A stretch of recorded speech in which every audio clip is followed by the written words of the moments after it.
لله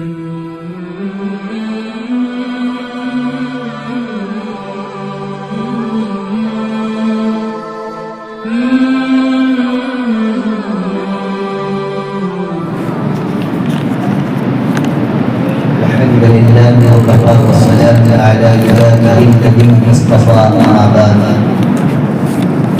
أعوذ بالله من الشيطان الرجيم بسم الله الرحمن الرحيم شهر رمضان الذي أنزل فيه القرآن صدق الله العظيم تمام تعریفیں اس بات پروردگار عالم کے لیے اس نے ہمیں مومنوں مسلمان بنایا، ایمان کی دولت سے سرفراز فرمایا۔ درود و سلام آقا مدنی سرکار دو عالم حضرت محمد رسول اللہ صلی اللہ علیہ وسلم کی ذات پر کے توسط سے اللہ تعالیٰ نے ہمیں کلام ربانی نصیب فرمایا۔ حدیث پاک میں آتا ہے ان اللہ یرفع بهذا الکتاب اقواما وَيَدَوْ بِهِ آخَرِينَ۔ اللہ تبارک و تعالیٰ قوموں کو بلندی، ترقی اور کامیابی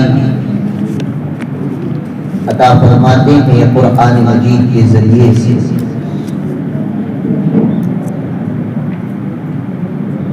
چنانچہ جب تک مسلمان قرآن مجید کو اپنی دنیاوی زندگی گزارنے کے لیے دستور حیات لا آرڈر مان کر چلا، اللہ تعالیٰ نے صحابہ اکرام رضی اللہ عنہم اجمعین کے دور سے لے کر سلطنت عثمانیہ کے دور کے اختتام تک آج سے 100 سال پہلے ساری دنیا کے اندر ایمان والوں کو مقام و مرتبہ،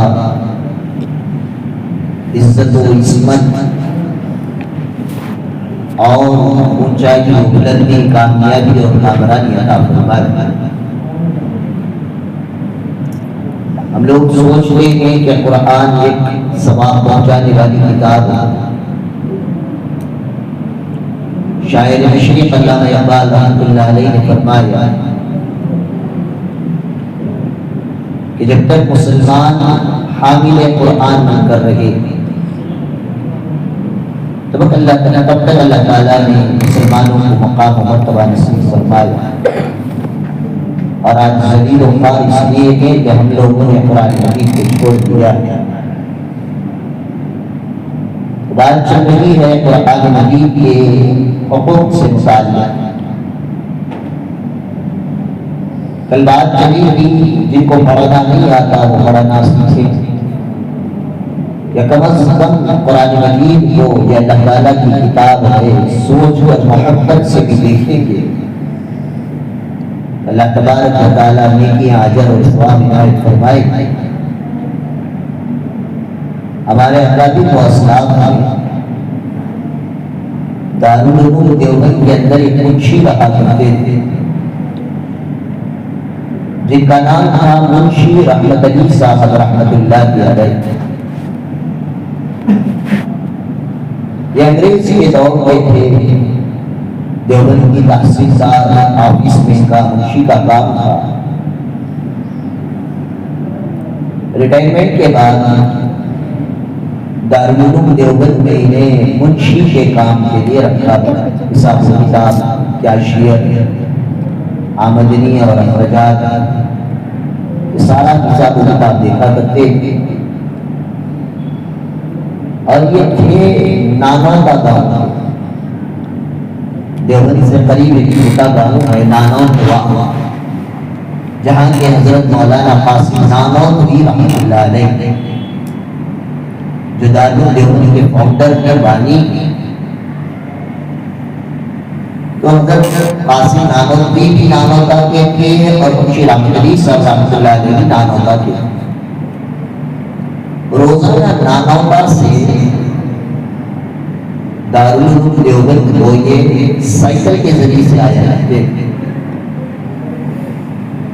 حضرت منشی رحمت علی صاحب رحمۃ اللہ علیہ اپنی زندگی کا ایک واقعہ بیان کرتے ہیں کہ نانوٹا سے جب دیوبند کے لیے میں نکلا، ایک دن راستے میں ایک چھوٹا سا قصبہ پڑا، تو جس راستے سے میں جاتا تھا وہاں پر ایک بڑھیا کھڑی ہو کر میرا انتظار کر رہی تھی۔ جب میں اس گاؤں میں پہنچا تو مائی نے میری سائیکل روکی، روک کر کہا کہ جی میرے شوہر کا انتقال ہو گیا ہے اور میرے شوہر نے آخری وقت میں یہ وصیت کی تھی کہ میں جب مر جاؤں تو میری جنازے کی نماز منشی رحمت علی سے پڑھوانا، اور مجھے معلوم ہے آپ روزانہ اس گاؤں سے گزرتے تھے تو میں آپ کے انتظار میں نہیں رہی، جنازہ تیار ہے آئے اور میرے شوہر کی نماز جنازہ پڑھا۔ منشی رحمت علی صاحب رحمۃ اللہ علیہ گئے اور جا کر اس بڑے میاں کا جنازہ پڑھایا۔ پڑھانے کے بعد دارالعلوم دیوبند آئے، آنے کے بعد تحصیلدار آفس میں نے کام پہ جانا تھا، تو جب گئے تو اپنے جیب میں چکرا، اس دور میں آئیڈینٹی کارڈ سرکار سے ملتا تھا ایک پیپر، پرانے لوگوں کو پتا ہوگا پرانا ڈی اے پی پیپر کس کا رہتا تھا، نہیں شکر بھی اتنا بڑا ایک پیپر یا کارڈ کس کا رہتا تھا، فولڈ کر کو اسے پلاسٹک میں ڈال کو پلاسٹک اٹھا کو جن میں رکھ لیتے، تو میں سب ڈیجیٹل لوگ ہیں۔ تو ایسا ایک سرکاری کاغذ تھا جسے آئی ڈی کارڈ کہا جاتا ہے، وہ ان کے جیب میں نہیں تھا۔ ابھی پریشان، جس راستے سے آئے شام میں لوٹے، سارا راستہ ڈھونڈتے ہوئے گئے، کاغذ نہیں ملا، بڑے پریشان تھے۔ دوسرے دن دارالعلوم دیوبند پہنچ کر کہا کہ مجھے شک ہے، کل میں جس نماز جنازہ میں گیا، جنازے کی نماز بھی پڑھایا، اور بہت چھوٹا سا گاؤں، کم لوگ تھے، تو میں نے اس انتقال جس بندے کا ہوا تھا اس کو قبر میں مٹانے کے لیے قبر میں بھی اترا۔ جب میں چڑھا اس وقت مجھے محسوس ہوا کہ کوئی چیز گر گئی، لیکن توجہ نہیں دیا، تو مجھے ڈاؤٹ ہے کہ میرا آئی ڈی کارڈ شاید قبر میں گر گیا۔ اب اس کے بغیر میرا سرکاری کام، پنشن وغیرہ کوئی کام تو بنے گا نہیں، اس لیے وہ کاغذ بہت ضروری ہے، وہ دوبارہ بن نہیں سکتا ہے۔ اس لیے دارالعلوم کے مفتیان اکرام سے اجازت چاہیے کہ کیا میں قبر کھود کر میرے اس آئی ڈی کارڈ کو لے سکتا ہوں؟ تو فتویٰ دیا گیا کہ جس جانب سے آپ اترے اور چڑھے تھے اس کنارے سے پوری قبر نہ کھولیں، اس کنارے سے کھود کر ایسی ہی تلاش کرے، مل گیا تو پوری قبر کھولنے کی اور میت کے اوپر سے کفن اٹھانے کی ضرورت نہیں رہی۔ منشی رحمت علی صاحب رحمۃ اللہ علیہ فرماتے ہیں، میں دوسرے دن گاؤں سے نکلا، جہاں قبرستان پہنچا، میرے ساتھ دو چار بندے تھے، اور اس قبر کو تازہ قبر کی ہلکی ہلکی مٹی تھی، ہم نے آرام سے ایک جانب سے کھودنا شروع کیا تو مجھے کچھ کاغذ کا ٹکڑا نظر آیا، تو میں نے ہاتھ ڈال کر جب اٹھایا تو میرے ہاتھوں میں گلاب کی پنکھڑیوں کی خوشبو آنے لگی۔ گلاب کی پنکھڑیاں معلوم ہے، گلاب کے پھول کو توڑ کر تمہیں جھنڈے میں ڈالتے ہیں 26 جنوری 15 اگست میں۔ تو دوبارہ میں نے دیکھا گلاب کی پنکھڑیاں قبر میں موجود تھی، آنکھوں میں کھواتے ہیں، جبکہ میں خود اس قبر میں اترا تھا، میت کو دفنایا گیا تھا، اس پر کسی طرح کا کوئی پھول نہیں ڈالا جاتا۔ اب تمہیں یہاں لاجک چلا رہا، حضرت چکری نہیں ڈالے تھے کیا، گولیاں نہیں ڈالے تھے کیا؟ آج کل کے جو بچے ہی نہیں اور ڈینجر ہی نہیں۔ دیکھو ہر جگہ کی مٹی اور قبر کا انداز لگتا ہے۔ عرب میں اب جا کر دیکھیں گے آپ کو اس طرح کی قبریں دکھیں گی نہیں، ریگستان ہے، ایسی کھودے تو پوری ریت آ کر جمع ہو جائے گی، وہاں تو پہلے ایک چھوٹی ایک چوڑی قبر کھودتے ہیں، اس کے اوپر سلیب رکھا جاتا ہے، یہاں پہ جو یہ درمیانی مٹی ہے اسے بغلی قدر بھی مار دیتے ہیں تو پتہ نہیں چلتا. یو پی کے اندر چکنی مٹی ہوتی ہے، وہاں پہ بغلی قدر نہیں مار سکتے. بہرحال حضرت نے اپنا کاغذ اٹھا لیا، جیسے کی تیسے قبر کی تشریف لائے دارالعلوم دیوبند. رات میں فرمایا کہ آج میرا ساتھ بڑا عجیب واقعہ. پوچھا گیا کہ کیا ہوا؟ میں اپنا کاغذ تو نکال لایا، لیکن آپ بھی سوچ کر دیکھیں اس میں کیسے جتنے علماء تھے سبوں نے اس کاغذ کے ٹکڑے منشی رحمت علی صاحب سے لے کر سنا گلاب کی پکھڑیوں کی خوشبو آتی. حضرت منشی رحمت علی صاحب فرماتے ہیں میں نے جب تک اس کاغذ کو اپنی زندگی میں رکھا آخری وقت تک اس کی سانس اس کے اندر گلاب کی پکھڑیوں کی خوشبو آتی. تو تعجب ہوا کہ یہ بندہ کرتا کیا تھا. قبر میں ایسی خوشبوؤں سے اللہ تعالیٰ نے اس کا سواگت کیا گیا. جا کر تو دیکھو اس کا عمل کیا تھا. منشی رحمت علی صاحب رحمۃ اللہ علیہ فرماتے دور سے دن میں نانوتا سے نکلتے ہوئے آتے ہوئے اس مائی کے گھر پہ گیا. کسان قسم کے لوگ تھے، چھوٹا سا مکان تھا، 2-4 بھینسی بندھی ہوئی تھی. میں نے جا کے دستک نوک کی، اندر سے آواز آئی کون؟ میں نے کہا منشی رحمت علی. اندر سے بلایا گیا، میں اندر گیا، بیٹھک میں بیٹھ گیا. وہ جو بیوہ خاتون کی پردے میں تھی میں نے پوچھا تمہاری میں نے کل تیرے شوہر کے ساتھ بڑا عجیب معاملہ دیکھا، تیرا شوہر کیا عمل کرتا تھا؟ تو اس بڑھیا نے جواب میں کہا جی وہ تو انپڑھ گواہ تھا، کچھوں نہیں جانتا تھا. یہ وہاں کی ٹھیک زبان کچھوں نہیں جانتا تھا، بس کبھی کبھی یاد آ گیا تو باولا مسجد چلا جاتا. منشی رحمت علی صاحب نے کہا نہیں کوئی تو عمل ہوگا جس کو روزانہ کرتا تھا. تو تھوڑی دیر کے بعد مائی نے جواب دیا کہ ہاں آخری وقت میں جب بڑھاپے کو پہنچ گیا، جب وہ 65 ہو گیا تو روزانہ اپنے بستر پر بیٹھ کر مجھے کہتا کہ جی کلام لائیو. تو میں قرآن مجید لے جا کر اس کو دیتی. پڑھنا تو آتا نہیں تھا، بوڑھا روزانہ گردانی کرتا، پیجز پلٹاتے رہتا اور سارا دن بیٹھ کر ہوتا تھا اللہ اس کو میں پڑھنا تو نہیں جانتا، لیکن جو کچھ بھی تو نے کلام اتارا تیرے نبی پر یہ حق ہے، میں اس کی گواہی دیتا ہوں. ایسے ہی کرتے کرتے پتا نہیں اس نے قرآن مجید ختم کر دیے.